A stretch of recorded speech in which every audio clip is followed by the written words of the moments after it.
welcome to Movies, Films, and Flicks. I am Mark Hoffmeyer, and joining me is someone who eats souls and consumes fear. It's Zanandi Boetis. Thanks for joining me.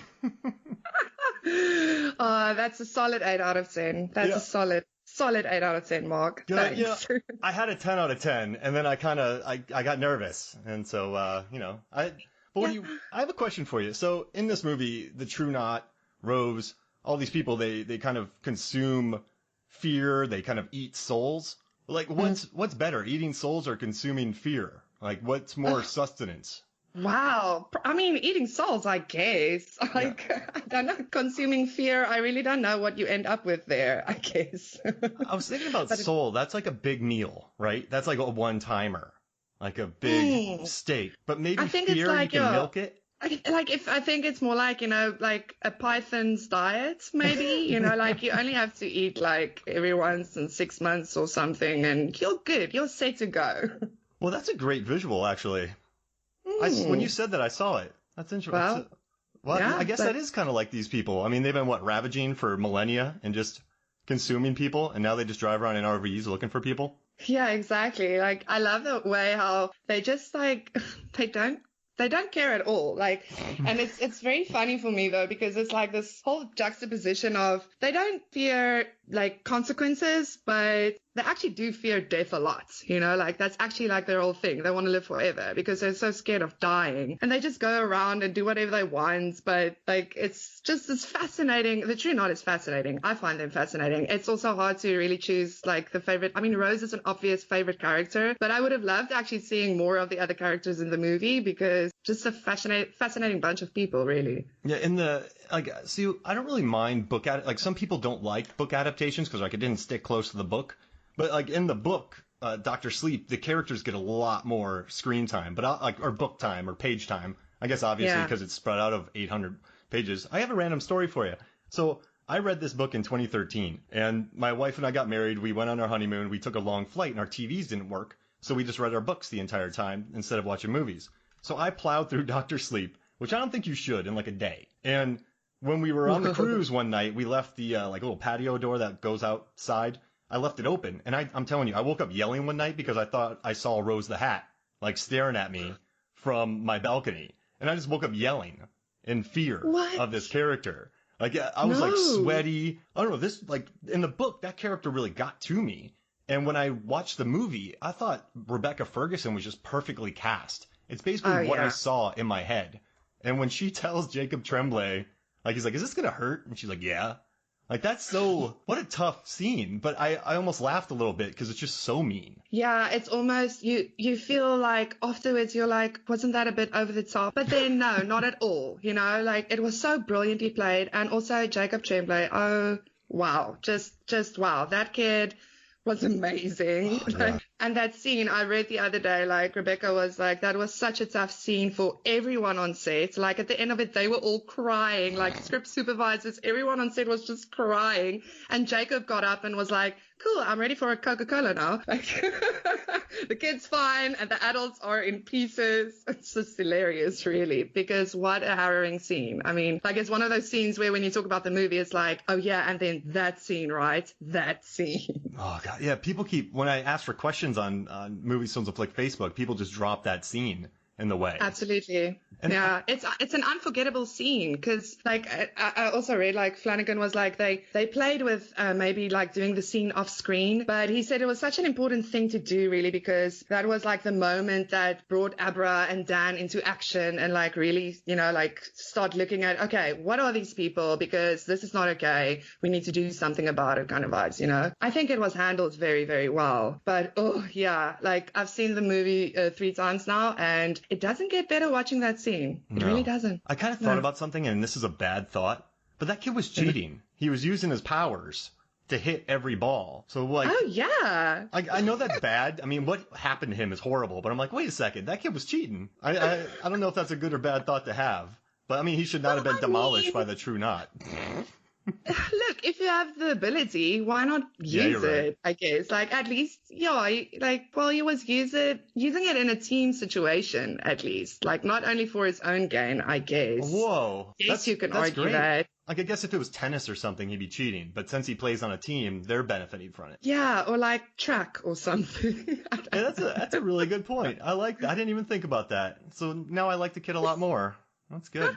And also, I think it's important that they showed it, because don't you hate it in movies when, like, oh, that person is so bad. Oh, if they get a hold, when I get a hold of you, it's gonna hurt. But in this one, you see what happens when they get a hold of a child. The stabbing, the hurt, the pain. So later, when Abra, when you know she's being hunted, you know what happened to Baseball Kid. So it just makes it, exactly. It's like a tough scene, but for the viewer, you know, they showed, they didn't tell. And I think that's what makes it even, like, that's what, then you really worry about Abra, because you saw what happened to that kid. Definitely, and because it's about the torture, you know, it's not like they just killed the kid, it's about they torture the kids. So in the movie, they keep on saying, you know, like, when Dick talks to Dan as well and tells Dan, you gotta help her, because they're gonna torture her, you know, like, it's not gonna be like sweet, quick, there, over, done, you're dead now. Like, I mean, that's horrible too. Don't get me wrong. Jeez. Tricky talking about this movie, really. Yeah. But yeah, like the torture just makes it so much like worse, you know, like that complete suffering that the kids go through with these people that suck the living life out of them. No thanks. Oh, very interesting thing. I actually read that they had such a hard time with the steam, right? So because apparently when there were too little of the steam, it looked like everyone was just cold. But when it was too much, Flanagan was like, when it was too much, it looked like everyone was vaping. So he said they actually spent an insane amount of time getting the steam right, which I thought was so funny with the whole vaping thing. Like, yeah, look at them, the true not vaping away. Yeah, you definitely don't want it tied with that. Like, imagine being in a theater and they leave it in there and you're like, are they vaping? Like, that's the question you don't want to ask while watching that. And that would have been very distracting. I love what they said too in this scene where they go up to Baseball Kid. He said the actors were all strutting. They thought they were just hot stuff. They're like, oh yeah, we're gonna go terrorize this kid. And then the reactions, like you said, they were just crying and in fear. And Flanagan's like, thanks guys, I can't use any of that. I mean, like, personally, the thing is, you think about it, and like, yeah, Rebecca was like, you know, I'm acting, it's whatever, and that our immediate reactions too. It's like, yeah, it's just acting, I'll be able to do it. But then hearing how everyone was traumatized, and then seeing how good Jacob did it was just like, yeah, I don't think I would ever want to do a scene like that, actually, because, you know, I think it's something that stays with you for a very, very long time. Yeah, for sure. And that kid, they brought in just the perfect kid. And he worked with Flanagan before on Before I Wait. So that probably helped out Flanagan getting him back. Like, there's probably trust there. Absolutely. But I mean, Flanagan's, can we just geek out over Mike Flanagan, please? I am the biggest fan. Oh, like the only film I haven't seen yet is Absentia, just because I can't get my hands on it here in South Africa. Like, I'm having a really hard time. So yeah, if anyone's listening, send me Absentia. But I love his films and I love his casting in general. Like, he casts such like great actors, but they're also normal, if I can use that word. Like, they're very real. Yeah. Like, there's a lot of, they're real, and I think that's how they can so easily bring out the humanity in his characters, because his characters have a lot of realness and humanity to them, and I just love it. Like, his stuff's so character-driven, and it works. It just works. Like, we've been, like, it's kind of cool seeing him blow up, because I loved Oculus. I thought the mood they created in that, and then Hush, which we talked about on the podcast in 2016, just like raving about it. He likes a lot of housework. He'll do Oculus, which is inside a house mostly. Right. Hush is inside that house.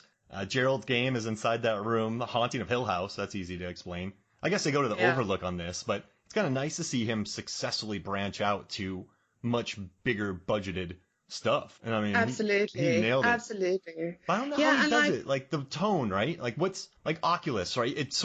It builds like almost an oppressive tone, would you say? Like, it's a weird feeling watching a couple of his movies, like the mood he can capture. And like Gerald's Game, imagine working on that film set, because you're just in a room mostly. So you got to make that look visually interesting for 80 minutes. Like, that's a nightmare as a filmmaker, and he pulls it off. You don't even notice. Yeah, everyone was like, I haven't read Gerald's Game, but everyone was like, this is impossible to film. Like, it's the book that's just impossible to film. And I mean, I watched Gerald's game and I thought it was absolutely fantastic. So the fact that he can do all these things just shows he's got a very good understanding of how to put horror onto a screen. And especially like if we talk about King's stuff, because it's so nice to kind of compare it to the books and everything. He really gets that feeling, that dread the whole time, but it's so story driven and character driven. Like the story has been driven by the characters. He nails it. Like he's really very good. I think, yeah. Does he also suck souls? Like, what's happening? Yeah, he's doing something squirrely out there. What's his secret? That's question. I wish I could. Imagine if we asked him, like we met. What's your secret? Like, how do you? It's a. Yeah.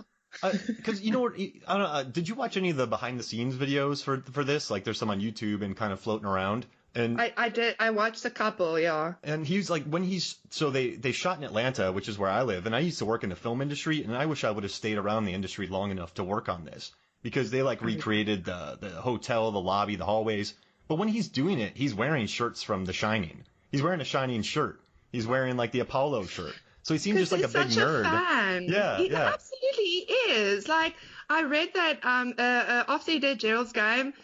Stephen King emailed him to tell him congratulations, and he loved it. And he printed out the email and framed and hung it on his wall. Like he's just a big fanboy, and I love that. I just love that. He's very he feels like a very down to earth type of person, and to have someone like that in the horror genre in general, I think for a lot of us horror fans, you know, we really appreciate him, because the things that he's doing is just so. Like, I love the fact that he's not just out to get jump scares or just like gore for the sake of gore. I mean, that's something that like a lot of us appreciate, you know, and it's, the themes in his movies, it's very like real, and it's stuff that, yeah, we should maybe, you know, have more in movies. We should talk about it more. Like, I just love that. He feels like a breath of fresh air, really. And everything he does is like, he just gets better and better. And he loves smashing hands. I don't know if you've noticed that in his movies. This is what I wanted to. Yeah, remember I told you the question about the hand. What is it with him and like mutilated hands? I mean, what is that? What's your favorite of his? I gotta go with Gerald's game, just because of the how much emphasis. Hush. Hush. That's your favorite when you get smashed. Because I did not see that coming at all, and I was like, this woman has been through everything, and now you're doing this to her hand too? Why? And I mean, because that was kind of a turning point for her as well. When he smashed her hand, like after that, she was like, well, okay, asshole, let's dance. I loved it. And the mask came off so early in Hush, and that made me really happy too. Like, it's just... Because, all right, I don't know how you feel about... I love Strangers Pray at Night, but the Strangers I don't like. Because I don't like those three. I think they're pretentious, and they're not scary. Yeah. And I think they're just sort of... I don't know. I don't like them. Like, they feel too stylish for me. So by him taking off the mask, it just made it more real and appealed to me more on that level, which I did. Absolutely. And I think, like, because, yeah, I agree with you. I didn't feel anything for them. Where in Hush, yeah, take off the mask... Whoa, now I'm feeling stuff. Now my brain's going. Now I'm engaged. Who is this guy? Like, he was way more creepier without the mask. Great mask, but yeah, I think we've done a lot of masks now. You know, I think we know the mask thing by now. So I loved it when that mask came off, because yeah, it's something that you don't expect. And I think it worked just beautifully. But yeah, the mutilated hand thing, I mean, Flanagan, if you ever listen to this, please address your obsession, apparently, with mutilated hands. So we have two questions now that we can come up with. Like, wait, how do you do it, and what's up with the hands? I guess we can do that. Yeah. Come up with 5. We got a cracked article. Absolutely. And we can start it with, Dear Mike Flanagan. And I gotta tell you, like, the job that he did on this Dr. Sleep, I don't envy him. Because, so do you like The Shining, Kubrick Shining? Are you a fan of that movie? Listen, I like it. I think it's a good movie, but I won't say I'm a fan. It was very cold for me, like, in a way. I think it's got its merits. I think there's a lot of stuff that were very well done. I also think for the time that it came out, you know, Kubrick and everything. But yeah, I'm not that big of a fan. Got it. Because he had to, like, right? He had to, like, he couldn't just do the Dr. Sleep book, because in that one, the Overlook Hotel's burnt down. Most of these people are killed by measles, the true knot. They get a sick, steam, I guess, vape. They vape. Yeah. They eat someone and then, and they all measles. start dying, and then they go back and, like, just all that. Then you learn that Abra is, like, the niece of Danny, and it's kind of longer. But this one, he had to, like, combine The Shining and Dr. Sleep. So he had to keep the Overlook open, and then he had to combine both and make both fans happy, and he succeeded, I think. I think fans of Stephen King loved it. I mean, Stephen King can't stop gushing about it. And then people who liked the original Shining, I think, got all the beats, like the music, the heartbeat score, the hotel, the same ghosts. Like, so I think he hit all the bases on this. But that's got to be a sleepless year writing this script, just trying to figure out a way to balance it. Yeah, exactly. That's why I want to know, what is this guy like eating or consuming? Because it's just, I mean, I was very surprised because I only watched the movie, in February this year? I couldn't watch it in the theaters last year for multiple reasons that I won't bore you with, but I actually felt very bad about it after I heard about it bombing at the box office. I was very mad at myself then, but anyway, so yeah, when I watched it, by then I've read that, oh wow, he married the three basically, because it's Kubrick's version, King's version, and then his own. I love it that he still put his own mark onto it. Like, it was just beautifully done. I loved how he pulled everything together and made it his own, but also honoring everything. And because I think, with something as legendary as The Shining, you can't just discard the fans. That would be, I think that would be arrogant in a way. But it's a fine line, because you can't just, we've seen this with pop culture in general. You can't just please the fans all the time, I actually, for instance, talking about, the differences between the book and the film, like, I had no problem with him keeping the whole, they're connected, there's a bloodline thing out of it. Because honestly, like, I think that would have felt way more to, like, Star Warsy at this point anyways. Like, so I'm actually glad he just kept that out, because it doesn't matter. It doesn't matter. And, a lot was asked of Kylie Curran as Abra Stone. This is one of her first movies, and I wouldn't have guessed that. I loved her performance in this movie, and I kind of, when she walked through Rebecca Ferguson's, I don't know, little badass. Yeah, force, what do you call it, like force projection or something? She just walked right through her. That made me so happy. And that's a tough role for a kid, I would say, but she pulled it off wonderfully. I dug it. I dug what she did in this film, and I liked her with Ewan McGregor a lot, too. Absolutely. Yeah, so I think she fitted into, like, she was great opposite Rebecca. She was great with Ewan. Like, she really owned it. And she did it so naturally, which I love too. Like, I really believed, ooh, this girl is a shiner.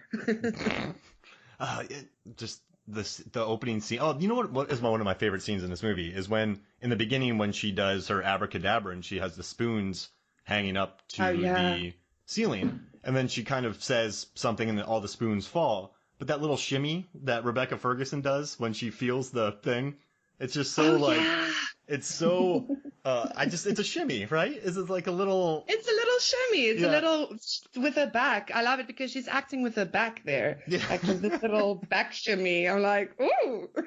I should write an article about that. Back acting. Back acting, yes. No, very important. I think John Travolta, if you want to be taken seriously. John Travolta's good in Saturday Night Fever. Like the way he walks and like moves around. There's some good back acting there. But listen, the way Rebecca moves in general, I mean, honestly, like there where she, in the end at the Overlook Hotel, when she goes up the stairs, she just the movements in general was great in that movie. Like, she's just fantastic. She said she had a movement coach on this one. And so the movement coach that she had actually like walked her through a lot of the, like, I guess to move around them, they wanted her to be like kind of like insect-like, to get all the stuff out of her. So she said that she adored the woman who did that. And you're right. Watching that staircase scene, I didn't even think about it. But in the original, it's Jack, Shelley Winters is walking back with the baseball bat, afraid of Jack. And in this one, it's Dan afraid of Rose. And I liked her menace in that. But I also think it's true. Like their hubris got them killed. I think they're just so used to being all powerful, and they kind of got played in that. And I like it. I think that's the way you defeat these people is by them just not. They're used to people being afraid. I don't think they're used to people being on the offensive against them. And that's kind of something I liked how they fell apart when they were being attacked. I dug it. Yeah, absolutely. Like, I think also because when you're in power for so long, you kind of forget that you become arrogant. You don't realize that it's a weakness really. So then the moment, oh, listen, not going to take your shit. Then, like. And you're like, what? I'm not used to this. Exactly. It's like, when people are like, oh, I'm not afraid. Yeah, you are. Just wait for it.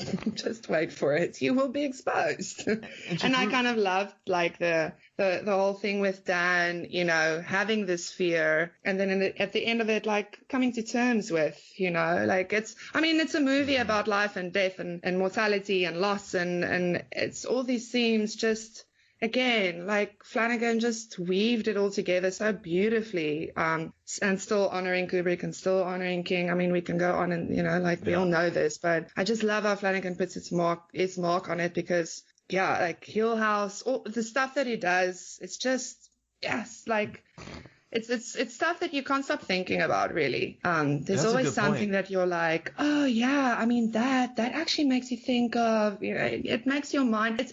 And that's what I love about him because he doesn't make us passive viewers. We're always engaged. He engages us, which. Yeah, I mean, that is something I respect from filmmakers in general. Engage me. Don't treat me like I'm a dumbass, I can't stand that, honestly. Yeah, he never you're right. And what's weird is you and I we absorb a lot of media and TV and movies. And I forget about most of the stuff I watch. But when I think about Oculus, just, I remember the opening scene of Karen Gillan walking and like her ponytail going back and forth. And then at the end in front of the mirror. And at Hush, like the first view of the killer in Gerald's game, I have I don't know what that guy was, but like him looking at her, like that. Oh, yeah. Some of his things and like Rose the Hat and they're kind of burned in my memory. And that's rare for me with movies. I say it's probably every 1 in 20 that I watch actually like think about a lot because I just got to move on to the next thing. So yeah, I don't know, he does that. He does that really well. He does that. But I think it's because he's so good he really climbs into the emotional pits of, being a human. Like, he gets stuff. He really gets it. Like, I think that's maybe the thing that impresses me the most about him is he gets, like, human existence and what it means to be a human with our fears and our horribleness and our wanting to be good and our being sucky and everything, like the whole range. The deep range that, nobody really likes to talk about, I guess. So we had a question in here. So Amanda Scoggins asked on Facebook, she's like, I would like to know why they went so much darker and less hopeful in the film than the book did with some of the character death choices. And then they wrote, I guess like Kubrick did with The Shining as well. So in the book, Danny lives and he goes back to being Dr. Sleep. Oh, what a great scene when his first Dr. Sleep scene with the cat, right? That guy. Isn't that guy so good? Yeah. Oh, man, I love that actor. What a nice scene. Well, it's not he's dying, but he's like, hey, Doc. Oh, man. All right. But I guess this movie, I think, kind of I think it sort of ties it together. Like, so he was helped by, Dick Halloran, and then Dick Halloran died. And then so he kind of does that for her. Like, he kind of passes on and sacrifices himself for her. So I guess it's a darker ending, but I don't know. Did this movie need to end with Danny dying? I think it's not bad. Like, he passes it on to her. She's the one who gets to look out for people now. And she's stronger than he was. So I think he set her up right. Like, that wasn't done for him. She teaches her to embrace her power. So I think that's a stronger ending maybe than keeping him alive. What do you think? Yeah, no, I agree with you. I think in the context of Dr. Sleep, I don't think it's so grim. Look, I mean, yeah, if he didn't die, it would probably still be fine. But I also like that thing of passing it along. And also I think, again, like for Danny, he went through all this trauma and his whole life he struggled with it. And he was afraid of death and afraid of like going there again and all these like difficult stuff that he needed to deal with all these ghosts haunting him and everything. And like finding her Like, I think she taught him, well, even before that, because, yeah, when he's an orderly and everything, like, he learns empathy again, because I think this movie is a lot, like, plays a lot on empathy as well. And, you know, I think that's more of the thing where, yeah, he sacrifices himself, but he's being brave by doing that. Like, he's being braver than Rose or any of the True Knots ever could have been, you know?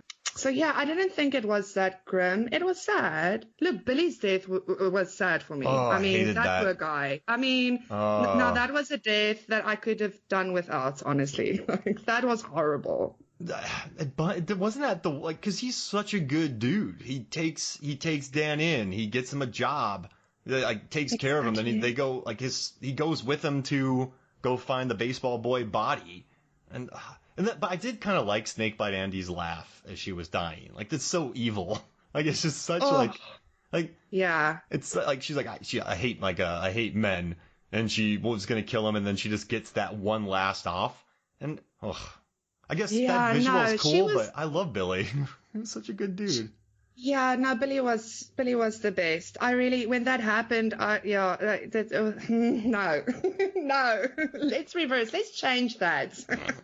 Director's cut. Now, I do think he says the best use, like he has the best usage of bonkers I've heard in years. When he's talking to Danny, they're gonna go dig up baseball boy with Aber leading him. He's like, if you're wrong about this, you're crazy, like you're nuts, and I can deal with that. But if you're right, like bonkers, like that's bonkers. I could listen to Cliff Curtis say bonkers. That word needs to be used in more movies, I think. I think so too. But I thought, like, he went with them and told the hunting story, and then that hunting story ties in with them shooting them later. So, like, it's all kind of connected. There's not much, this is a 2.5-hour movie, but it doesn't feel like do you think it feels like a 2.5-hour movie to you? No, honestly, even the director's cut, I was like, more Dr. Sleep, yay. Yeah. Like, it's so easy to watch. I mean, I read other people, didn't care for how long it was, but I had no problem with it. It's fun. And that's actually saying a lot, because in general, I don't like movies that are longer than 2 hours. So, but yeah, this was something else. I could have 4 hours of this. Mike Flanagan, we can have 4 hours of Dr. Sleep. Thanks. Director's cut, take 2. Yeah, the director's cut. Maybe we can invent that. So there we go. That answers the question. Johnny Numb, he's on this pod a lot, and he's like a great horror. He writes a lot about horror movies. Really great writer. He asked, which version do you prefer, a theatrical or director's? And I just want the director's. I want 4 hours of this. Like, give me more. That's the thing. Yeah. That's the thing. I don't care. Like, the theatrical cut was great too. It wasn't like so much worse for me than the director's cut. Like, a lot of people were like, oh, the director's cut is so much better. I was like, well, I felt what I needed to felt with the theatrical cut as well. So, but the thing of having more Dr. Sleep, yes, I'll always take that. Thank you very much. Give me more souls and give me more fear. I'll take that. And give me more, and the dialogue is so good between everything, because I think it's such an interesting like story, really, because you've got the shine, and I think it can very easily come off as corny almost. Like, I can't think of a better word. Yeah. The shine. Oh, you got the shine. But I think that's also because I've seen a lot of people ask, okay, but what exactly is the shine? And then people are like, oh no, it's like telepathy and clairvoyance and what.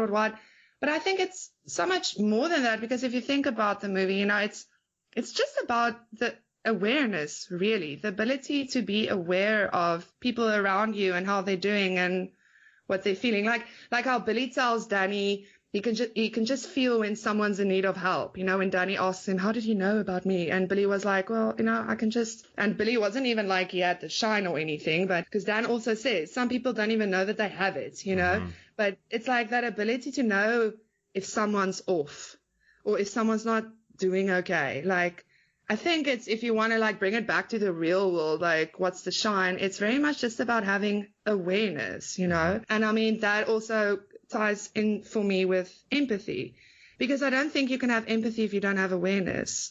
What do you, No, you're nailing it. Right?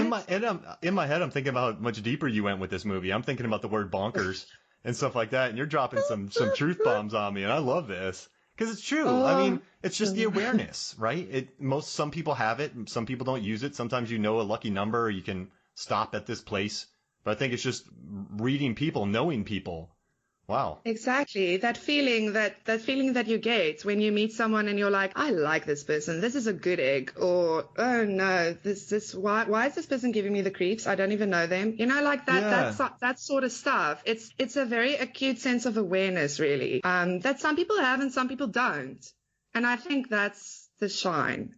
And then you can kind of maybe become like a predator with it too. You could use that. That's the thing. Yeah. Absolutely. What you do with it. You can manipulate people and gain everything for yourself and whatever it is that you want. Think you can live forever, be invincible. I mean, like we know of people in the world like that. So, I think, it's that. And the responsibility of, and I think that's where the whole consequences of, how the true not, they don't fear consequences. That's how they can just like do what they do to kids. Mm-hmm. But a fear of consequence, I think, is a good thing in a way, because that's what helps us to overcome addiction, and all of that. So I think that also ties into the movie, Wow.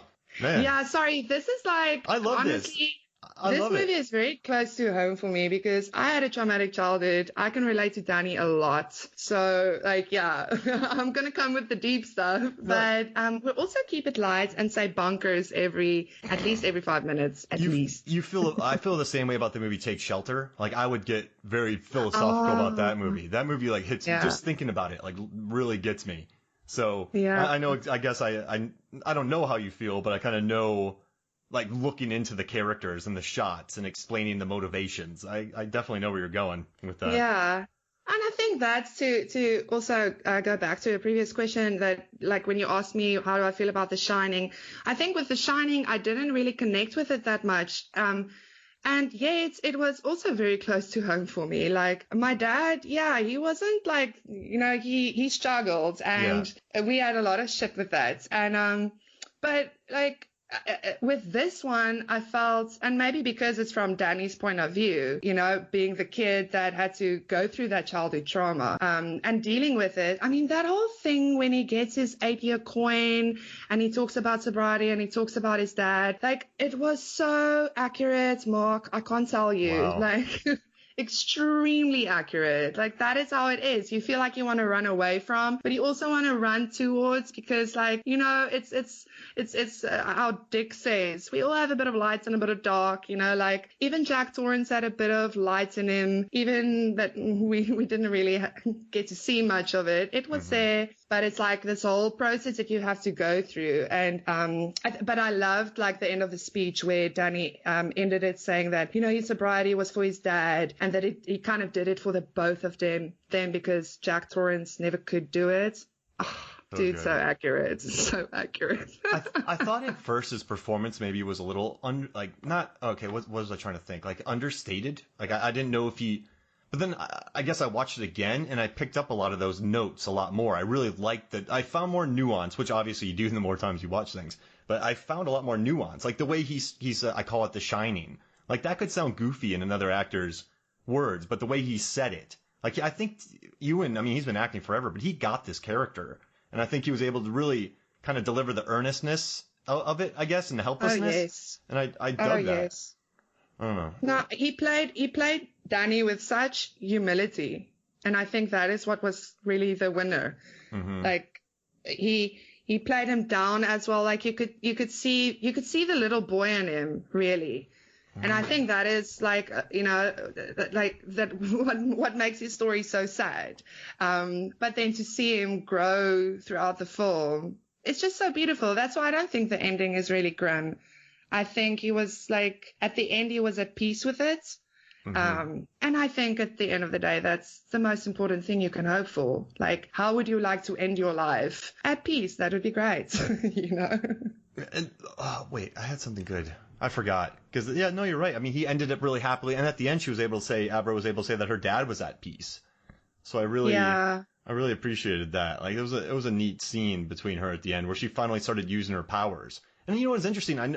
Her mom didn't really like when Abra used her powers, but she would lead her leading questions to get her to use her powers. Did you notice that? Yeah, that was interesting, like something in the director's cut that was also like, there were more of that in there because, Yeah, I mean, that whole thing also about kids kind of suppressing, their abilities or their stuff whenever, like, an adult would look weird at them and they're like, okay, no, I shouldn't do this because obviously they don't like that.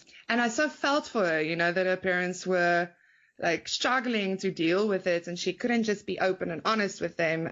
But yeah, I found it interesting that, okay, so mom doesn't want to deal with it, but when someone's apparently sick, then she wants to know, is she going to make it? Is she going to live? Then it's fine. Then Abra can use her powers. And I'm like, yeah, doesn't really work like that, mom. You can't just like whenever it suits you. Yeah, I noticed that. I thought that was a little squirrely, like just kind of but I like that. I think parents would do that. Like, I don't want to believe it, but if it can help me win the lotto, I'm going to ask. Yeah, no, exactly. I mean, it's very real. Again, what makes it so good, the way Flanagan does it, you can always like, in some way or another, you can bring it back to the real world. And it's like, yep, that's how that'll play out. And Danny, like, so he was telling her not to use his powers, but I don't think it was coming to a place of you can't do it. It was just coming from his experiences with his dad, with kind of like his growing up, with his alcoholism, with his like, the history of growing up, the way his mom would look at him. So I don't think he saw it as you can't do it. I just think that's the way he lived. And that was like what got him. Does that make sense? So I don't think he was telling her you can't do it, but I think it was more of like, once he figured that out, he's like, oh shoot, I was wrong. But I kind of liked how he came to that conclusion at the end. And it wasn't from like hubris, it was just from his life experiences. Absolutely. He was just like basically projecting his own fears and his own like struggles with, controlling it and everything onto her, really. I think it was more just projection, I think. All right. So, hey, quick, let's do something real quick. Let's take a quick break. And when we come back, we will talk more. I already forgot the name of this movie. That's how much I've been getting into this. We'll talk more Bonkers. Dr. Sleep. Bonkers. We'll talk more bonkers. Bonkers, Dr. Sleep. We'll be right back. Welcome back to Movies, Films, and Flicks. And I never mentioned this in the beginning, but I just want to say thank you for writing that article that I loved on Cracked about people who did. Let's see, I'm pulling it up right now because I thought this was a great idea. 6 insanely complex pop culture mysteries solved by fans, and you included my It Follows data on this. And then because of that, I was like, well, this is fun. Like, you included my data, and like Adam Weir's wrote about one of my like random data pieces before that. So then that gave me like the guts to talk to the people at Cracked, and then they let me start writing for them, which was really cool because I loved the podcast back in the day. So I just want to say thank you for writing that article to get me going with Cracked. You're welcome. No, that's actually so cool. Like, I loved it when I saw your name starting to pop up in the column section because, yeah, when I did research on that article, I stumbled upon your website where you did all your wacky data stuff. I love it. What's it called again? It's the data.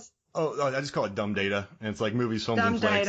Dumb data. I love it. Dumb data. It sounds so like, dumb data, but it's awesome data. Like, I found that It Follows, but I stayed for a while on your site looking around. And when I actually pitched like the research stuff, I actually had a little note there for the editors. Listen, check out this guy because his stuff's really pretty cool. And you've referenced us before. Mm-hmm. So I like made a little note, like, everyone go check out Mark because he's pretty cool. So yeah, it was awesome when I saw your name pop up, and it's like, yes.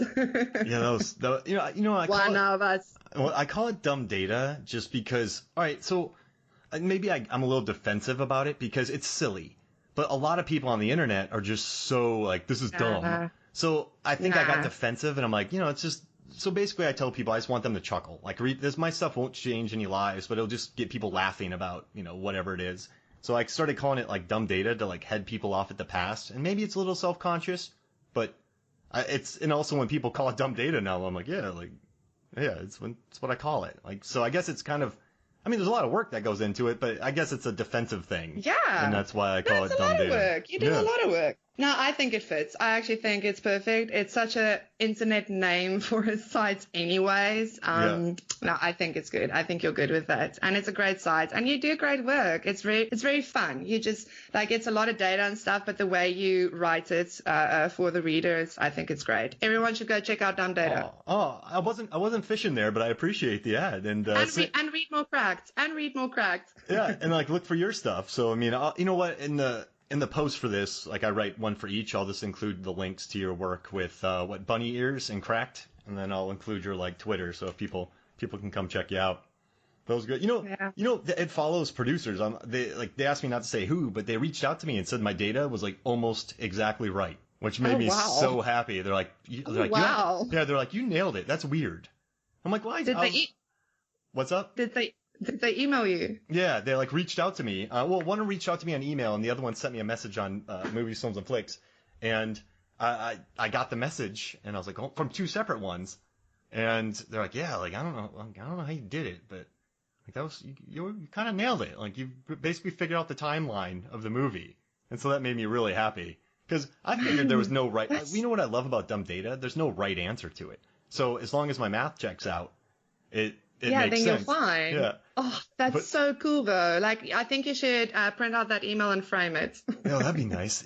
Actually, this sounds bad. Like, you know how Flanagan did the Stephen King framing? I got interviewed by Wired because of my data. And so I got profiled by them. So my wife went and got me like a custom frame of the interview in there. Oh, but I love it. That's so cool. I mean, that's so cool. Like, not everyone, like I just want to get my love of Deep Blue Sea out there. And you love Deep Blue Sea. Man, I mean, that's the one thing that I think we have a lot of things in common of like pop culture that we love. But yes, can we just please tell the audience that we might be the biggest Deep Blue Sea fans ever? No, I think we are. I'm trying to start. I think I'm doing another Deep Blue Sea series. I think we're gonna do like we're gonna talk about each kill in the movie. I don't think I'm just so just start just talk about all the kills in that movie because I was working in a theater in '99 when it came out, and I just remember audiences going insane for it. The death of Samuel L. Jackson, and I just love sharks in general. So it's just it's like the perfect. And I want to get rid of like maybe we can work on this. It's just getting rid of the myth that it's so bad it's good. Like it's so good it's good. Like it's not like honestly, I mean I think people are very nitpicking there. Like I don't know what they really expected from the movie. No, I think it's a lot of fun and it's well done. It really is. Let's do a whole series on this. I'll come back on the pod and we can talk about Deep Blue Sea because I think we need to like just re-educate everyone about one of the greatest shark movies. I know you're a big Jaws fan. For me personally, it's the best shark movie ever. But yeah. Let's do it. We can talk about that another time. I need to do one every year. Like get a Deep Blue Sea episode out on the podcast every year just to kind of keep it fresh. So next time we'll bring you out for Deep Blue Sea. We'll just talk about how much we love it.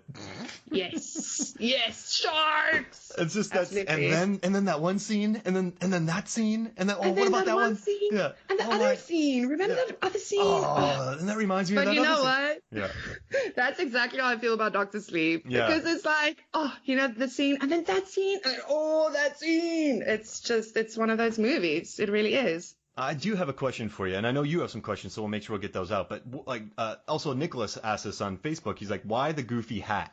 So Rose the Hat, right? She's just an absolute badass. She's hundreds of years old. She is just the boss. White people's out. She can like fly and travel and meditate, and she like eats steam. This immortal. She can live forever. But when do you think the moniker happened? Like, because when have you seen Spider-Man: Homecoming? This is really random. Yes. But remember when Ned's wearing the hat? And then everyone's like, nice hat, Ned. He's like, yeah, it gives me confidence.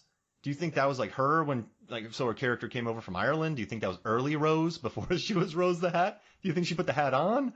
And then people, hey, Rose the Hat, like the hat. Like, how do you think she became Rose the Hat? Because there's really no data on it or research on it. Yeah, that's interesting because, I mean, for how long has she had it? Because that's a very interesting question. I haven't thought about that at all. A weird one as well. Yeah. But I guess, my first reaction is, well, it was probably a significant kill or something, and like she took the hat. Oh. Or maybe she literally just killed someone for the hat. I mean, if it's a good hat, you know, like probably just kill them for the hat. I don't know. Wow. It's an old hat. You can see it's old. Like it's very worn. It's definitely an old one. You're giving me some good answers here. Like I come up on these riffs and then you give me like, that's a shit. I think that's about right. Cause you think? Well, I don't know. Does she seem like someone who needs a gimmick? That's the thing. No, I don't think so at all. And I mean, if you look at her hair, she's got these beautiful little like braided stuff happening. Mm-hmm. So, I mean, she doesn't need a hat really. She's got lush hair. I mean, you know, I think like the hat is like a crown, obviously. Oh. But yeah, I think that it was like a significant kill or something. Or maybe someone she loved died and then she took the hat or something. I don't know.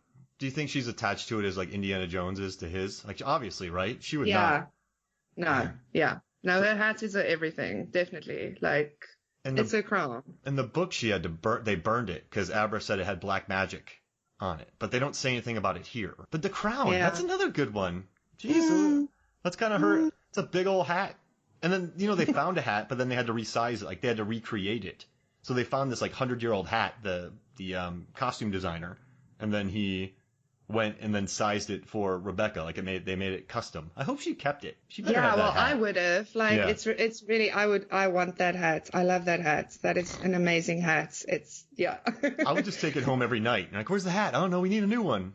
Like, I'd have like 14 of them by the end of the production. Just keep taking those hats. Yeah, exactly. I wonder. We should find that hat. We should find that hat, Mark. Oh, Let's do a John Oliver. Like, whoever can find that hat for us, we'll give you $50 and we'll donate $50 to a food bank of your choice. There it is. Yeah. No, I'll happily do that. Oh, man. So find the hat. I should reach out to the costume designer and be like, hey, man, you want to talk the hat with me? We should get him on. Just talk about hats in cinema. Oh, I'm in. I'm a hat person. I know a lot of people will hate me for it. I don't care. I love hats. I'm a hat person. Wait, people would hate you for wearing hats? Oh, no. Do you not know that there's like a lot of people out there in the world that cannot stand hats or people who wear hats? They hate it. Yeah. No, wow. This I've encountered and it's very strange. I'm like, yeah, okay, each to his own. But wow, you're very like, serious about it. It's a thing. It's a thing. You're not in the sun. Why are you wearing a hat? And like, is that kind of what they're saying? Like, no, they think it looks ridiculous. Like, why do you wear a hat? Wow. Why do you wear a hat on your head? Like, it's very weird. Like, yeah, I don't really surround myself with them. Smart. Yeah, you don't want hat haters around. No hat haters. Yeah, please. No. Because that means they wouldn't like Rose the Hat. That's jeez Louise. Now when I watch it, wow. No, that's good. I like real because normally we just make up something weird, but this seems like actual logical answers, so I kind of dig that. I like that. And then one last question from Nicholas. He wrote, "Do you think they built an Overlook set, or did they use a lot of green screen and CGI paint like the walls on? But they recreated it. They recreated the lobby just for like a couple days. Isn't that nuts? Yep, that is insane. Like I read."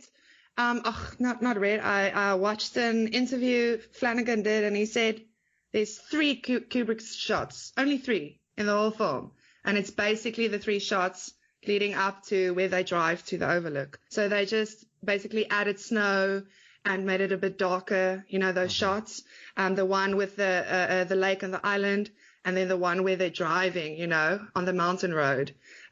So they just added like snow and everything, and I think they added Danny's car. And that was the only shot of Kubrick. The rest, like, it was all recreated. It was all freaking amazing. How much would you love to be on that? Like, remember Flanagan in those videos? He was riding around that big trike, like just a big kid.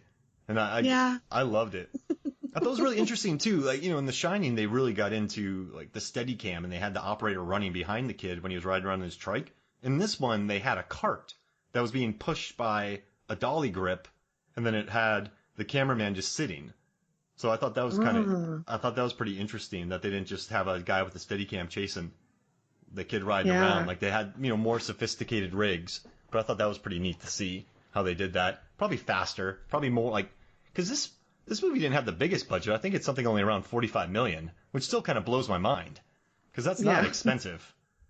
Yeah, and to think, they built the whole set and like just all the work that went into it. But listen, that actually makes me think when you talk about the kid, like I love that in the beginning where we follow the kid, we're back in the hotel, and then the kid turns around and you're like, oh, yeah, because obviously it's not the same kid, obviously, but just to see, okay, the new actors. What did you think about his casting? I thought like, what's the chick that played Wendy? Amazing. Oh yeah, perfect. What's her name?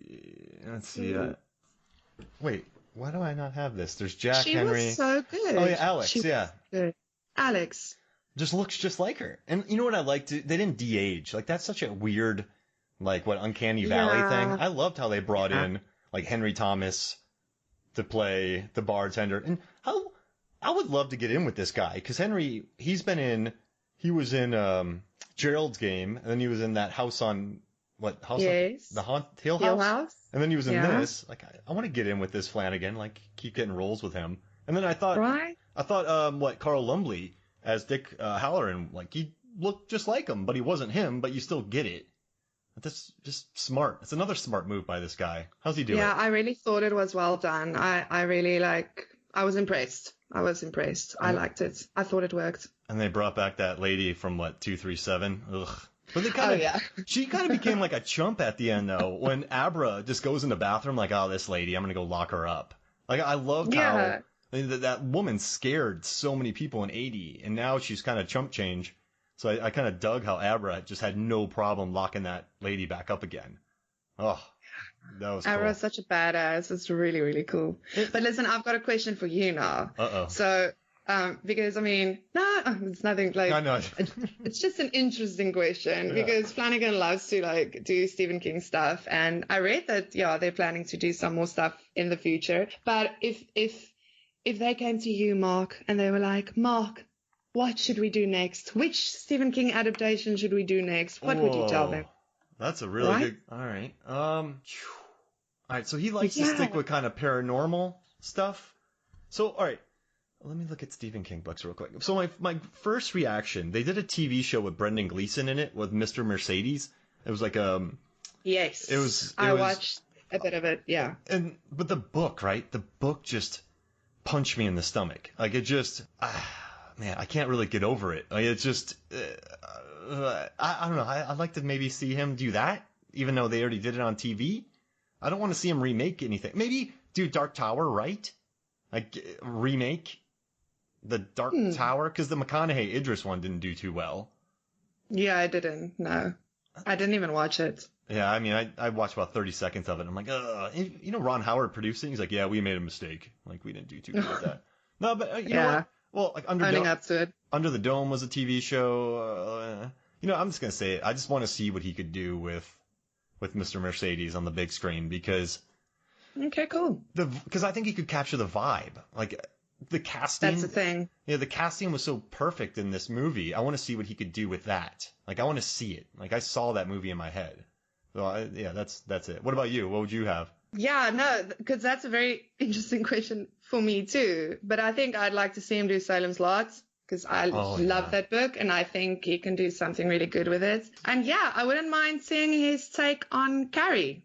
Oh. I personally love Carrie the book. It was the first English book that I read when I was a little girl. Oh, wow. Yeah, Carrie.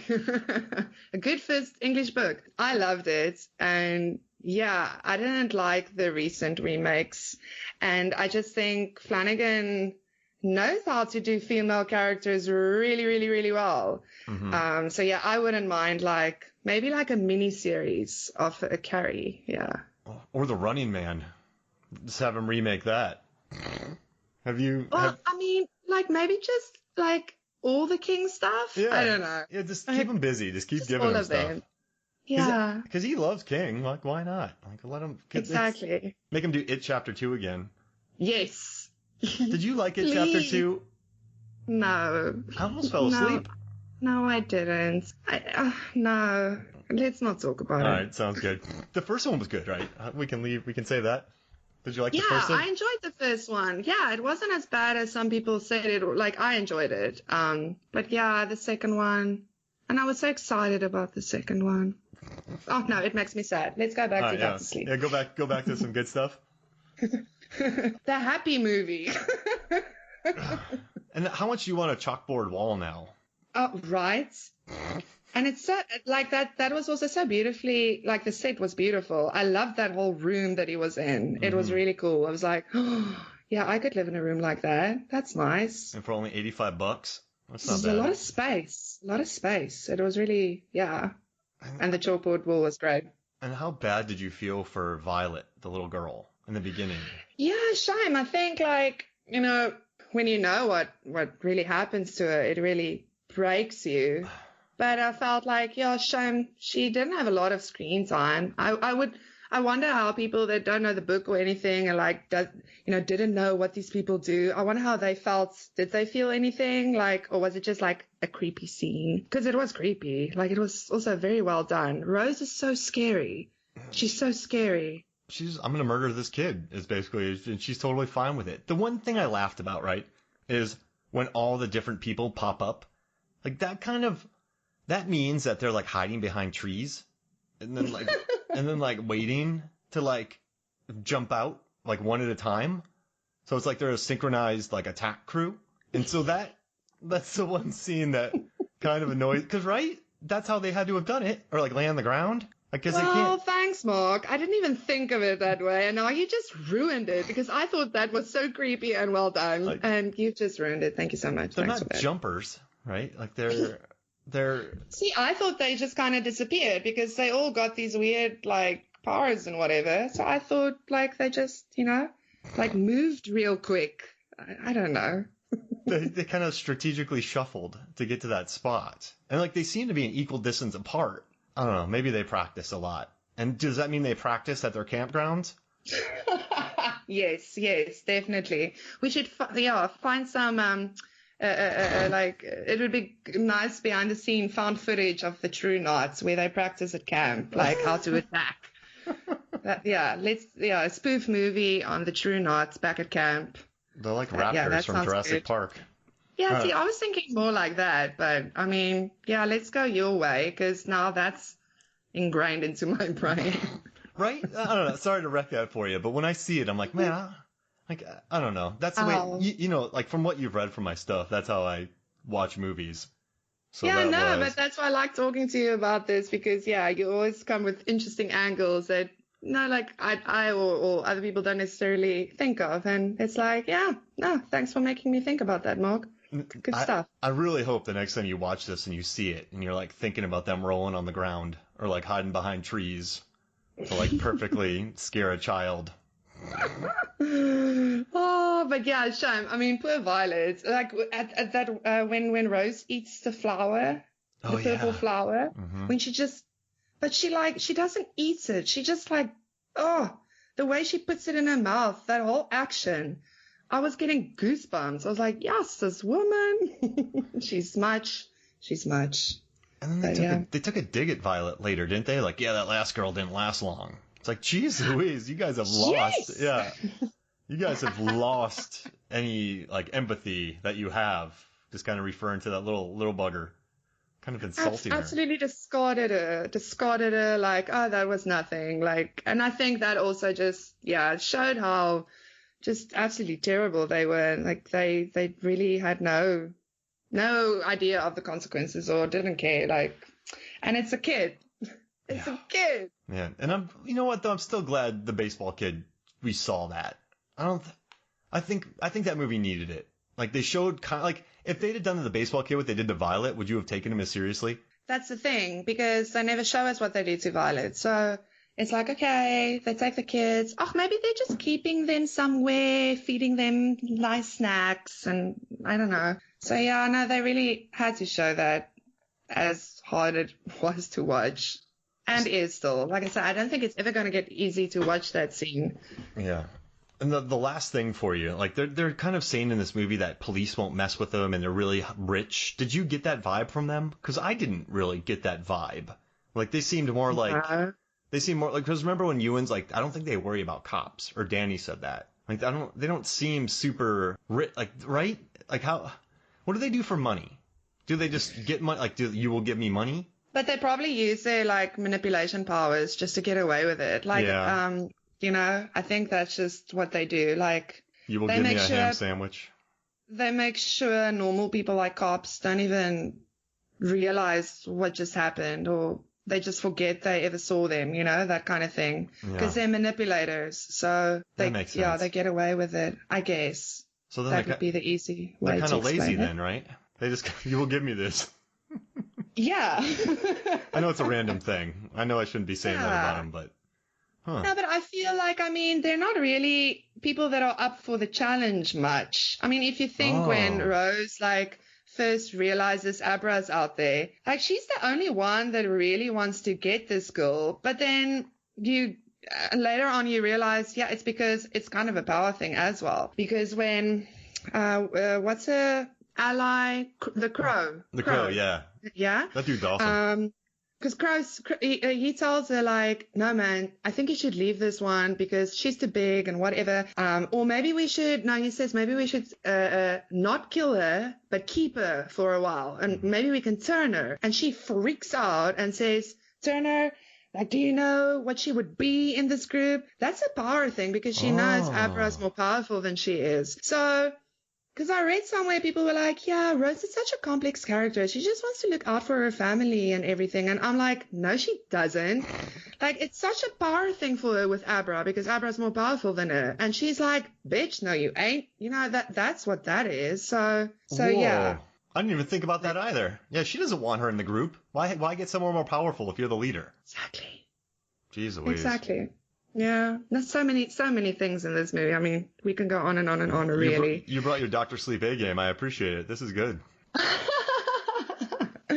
Well, yeah, I really love this movie. Thank you, Mike Flanagan. This is, it's definitely one of my favorite movies now. Nice. I don't think I'll ever get bored of this as well. Like, I think every time you watch it, you'll see something new, and you know, it's just there's a lot of layers to it, and it's really emotional. I mean, I don't know how you can watch this movie and not feel anything. No, you're right.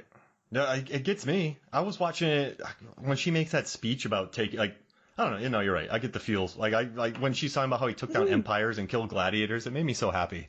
Like, I don't know. And then Danny. It's so cool. Like, what a great speech that she made. Yeah.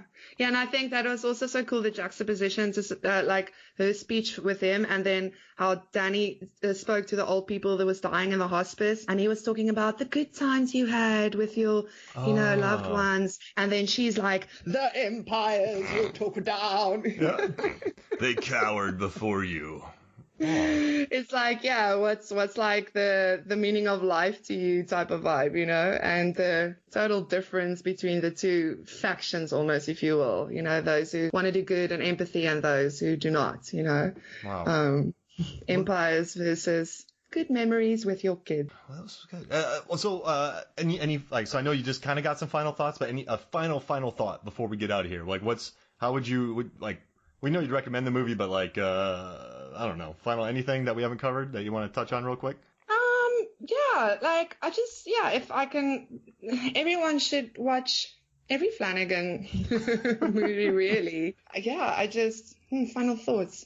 You've thrown me, you know. Yeah, no, watch Mike Flanagan movies and support his stuff because it's great. I also love, the ghost stuff that he does. I mean, ghost movies is also like, it's something that I don't think everyone really gets, like, you know, 100% right. And it's tricky. I get why, because it's tricky. Like, what are ghosts, you know? And I think, like, for so long, I was kind of not having a disconnect with how pop culture and people in general related, like, ghosts are always this malignant poltergeist type of, but whereas really it's a very deep psychological projection, really, the idea of ghosts and haunting.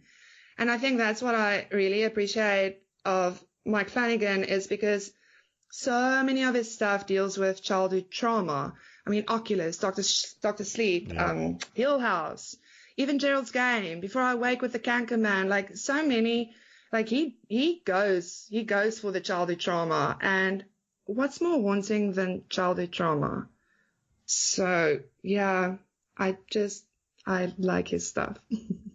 That's my take on it. And somebody send her Absentia, so just to get you Please, a copy of that movie. please. Oh, because apparently that's great. Apparently it's a great little movie. Yeah, it's good. I mean, it's I don't know. I'd probably put it ahead of Before I Wake. I don't want to give anything away from you. It's good. I mean, I don't know. Okay. Yeah. All Okay. right, cool. Okay. Well, this was fun. Thank you so much for joining me. Oh, thanks. Yeah, this was great. Thank you so much for having me. All right, so for me, Mark Hoffmeyer, and for Zanandi Boetas, yeah? Yes. Okay, cool. Yes. This is Movies from the Flicks. We'll see you next week.